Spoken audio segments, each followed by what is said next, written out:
वे इतना अवश्य चाहते थे कि विभिन्न संप्रदायों के बीच सहिष्णुता व समन्वय की भावना पैदा करने वाली बातों का निरूपण किया जाए और सभी के लिए एक उत्कृष्ट जीवन पद्धति का निर्माण किया जाए। इस तरह व्यक्तिगत व सामूहिक कल्याण की भावना के परिणाम स्वरूप दादू पंथ का उदय हुआ। नमस्कार दोस्तों, मेरा नाम है दीपक वॉइस चैनल में आप सभी का स्वागत है। दोस्तों, आज इस वीडियो में मैं आपको एक ऐसे महान संत के जीवन के बारे में बताऊंगा जिन्होंने मानव कल्याण और मानव जीवन को उच्चतम शिखर तक पहुंचाने के लिए अनेक शिक्षाएं और दोहों की रचना की। उनके द्वारा स्थापित पंथ के साधु संतों ने मुगलों और क्रूर मुस्लिम शासकों से भारतवर्ष की रक्षा के लिए एक सेना का निर्माण किया और अनेक युद्ध किए। इस महान संत को हम दादू दयाल जी महाराज के नाम से जानते हैं। लेकिन दोस्तों, वीडियो शुरू करने से पहले आपसे प्रार्थना है कि हमारे चैनल को सब्सक्राइब जरूर कर ले, क्योंकि आप सभी तक आध्यात्म से जुड़ी जानकारियां पहुंचाने में हम बहुत मेहनत करते हैं और आपका सपोर्ट हमें और ज़्यादा मेहनत करने के लिए मोटिवेशन देता है। माना जाता है कि दादू का जन्म 1601 में भारतवर्ष के गुजरात राज्य के अहमदाबाद नगर में हुआ था, पर दादू के जन्म स्थान के बारे में विद्वान एक मत नहीं है। दादू पंथी लोगों का विचार है कि वह एक छोटे से बालक के रूप में साबरमती नदी में बहते हुए पाए गए थे। दादू दयाल का जन्म अहमदाबाद में हुआ था या नहीं, ये तो पता नहीं, लेकिन फिर भी इतना तो निश्चित है कि उनके जीवन का बड़ा भाग राजस्थान में बीता। दादू दयाल के माता पिता कौन थे और उनकी जाति क्या थी, इस विषय पर भी विद्वानों में मतभेद है। प्रामाणिक जानकारी के अभाव में ये मतभेद अनुमान के आधार पर बने हुए हैं। एक मान्यता के अनुसार कबीर की भांति दादू भी किसी कुंवारी ब्राह्मणी की अवैध संतान थे, जिसने बदनामी के भय से दादू को साबरमती नदी में प्रवाहित कर दिया। बाद में इनका पालन एक धुनिया परिवार में हुआ। इनका लालन पालन मोदीराम नामक नागर ब्राह्मण ने किया और इनकी माता का नाम बसीबाई था। 11 वर्ष की अवस्था में दादू को भगवान ने वृद्ध के रूप में दर्शन दिए। कहा जाता है कि ये वृद्ध कबीर साहब जी थे, जो जिंदा बाबा के रूप में मिले। कबीर साहब को दादू का गुरु माना जाता है। दादू जी द्वारा कही गई कई वाणियां इसका संकेत देती है। हालांकि दादू जी कबीर जी के समकालीन नहीं थे, लेकिन उन्होंने साखियों में जिक्र किया है कि बूढ़े बाबा के रूप में उन्हें कबीर जी मिले थे, जिन्हें दादू ने अपना सतगुरु माना है। अपनी प्रिय से प्रिय वस्तु परोपकार के लिए तुरंत दे देने के स्वभाव के कारण उनका नाम दादू रखा गया। दादू दया व करुणा के खजाने थे। क्षमाशील और संतोष के कारण ये दयाल अर्थात दादू दयाल कहलाए। उनकी साखियाँ यह भी संकेत देती है कि कबीर नाम स्वयं परमात्मा का है, जिनके नाम के सहारे संसार सागर से पार हुआ जा सकता है। उन्होंने कबीर जी को ही सृजनहार अर्थात दुनिया का उत्पत्तिकर्ता कहा है। सन 1620 में 12 वर्ष की अवस्था में दादू जी घर त्याग कर सत्संग के लिए निकल पड़े और केवल प्रभु चिंतन में ही लीन हो गए। अहमदाबाद से प्रस्थान कर भ्रमण करते हुए राजस्थान की आबू पर्वतमाला तीर्थराज पुष्कर से होते हुए करडाला धाम पधारे और पूरे 6 वर्षों तक लगातार प्रभु की कठोर साधना की।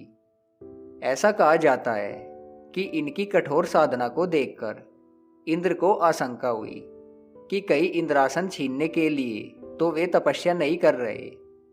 इसलिए इंद्र ने उनकी साधना में विघ्न डालने के लिए अप्सरा रूप में माया को भेजा, जिसने साधना में बाधा डालने के लिए अनेक उपाय किए, मगर इस महान संत ने माया को एक पवित्र सूत्र में बांधकर शांत कर दिया।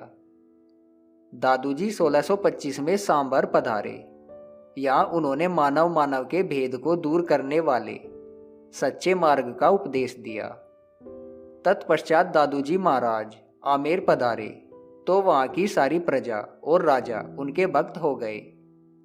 उसके बाद वे फतेहपुर सीकरी भी गए, जहाँ पर बादशाह अकबर ने पूर्ण भक्ति व भावना से दादू जी के दर्शन और उनके सत्संग व उपदेश ग्रहण करने की इच्छा प्रकट की तथा लगातार 40 दिनों तक दादू जी के सत्संग में रहे और उपदेश ग्रहण किया।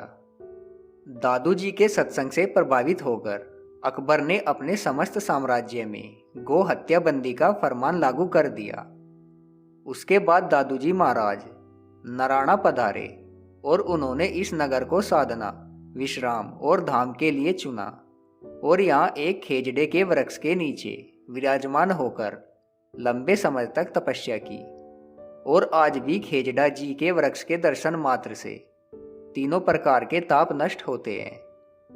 यहीं पर उन्होंने ब्रह्मधाम दादू द्वारा की स्थापना की, जिसके दर्शन मात्र से आज भी सभी मनोकामनाएं पूर्ण होती है। उनके उपदेशों को उनके शिष्य रज्जब जी ने दादू अनुभव वाणी के रूप में समाहित किया, जिसमें लगभग 5000 दोहे शामिल है।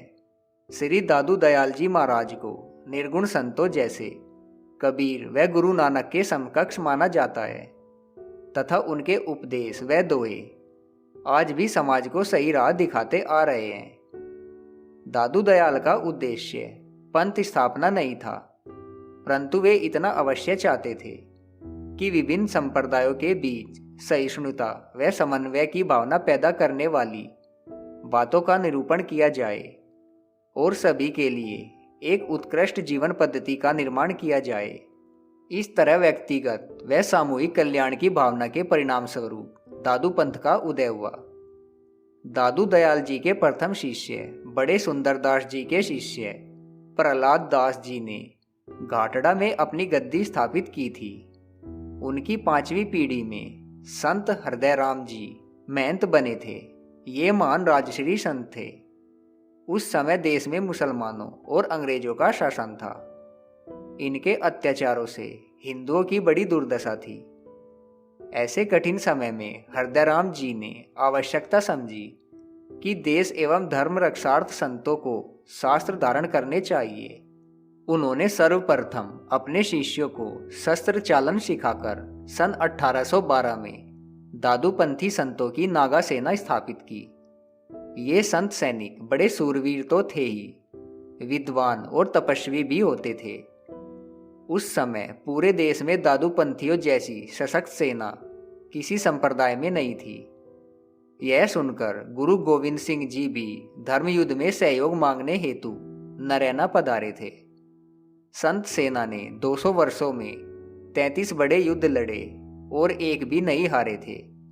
इन्होंने अपने स्वार्थ के लिए एक भी युद्ध नहीं किया, कभी किसी को नहीं सताया, कमजोरों का साथ देते थे, राजाओं का युद्ध में सहयोग करते थे। अतः राजाओं ने संत सेना के निर्वाह हेतु जागीरें एवं संपत्तियां दे दी। सन 1836 में एक महत्वपूर्ण घटना हुई थी। जयपुर राज्य पर रिंगस खाटू की तरफ से तुर्कों ने भीषण हमला किया एवं खाटू में लूटमार मचानी शुरू की। उस समय जमात के महंत महायोद्धा संत मंगलदास जी थे। जयपुर महाराजा सवाई प्रताप सिंह जी के अत्यंत निवेदन पर मंगलदास जी संत सेना लेकर धर्म युद्ध करने खाटू पहुंचे। फिर भीषण युद्ध हुआ। इस युद्ध में हमारे 700 संत वीरगति को प्राप्त हुए एवं 3500 से ज्यादा तुर्क मारे गए। बाकी के विधर्मी जान बचाकर भाग गए। राष्ट्र एवं धर्म की रक्षा हुई। सन 1603 में ब्रह्मलीन होने के शुभ समय दादू जी ने एकांत में ध्यानमग्न होते हुए सत्यराम शब्द का उच्चारण कर इस संसार से ब्रह्मलोक को प्रस्थान किया।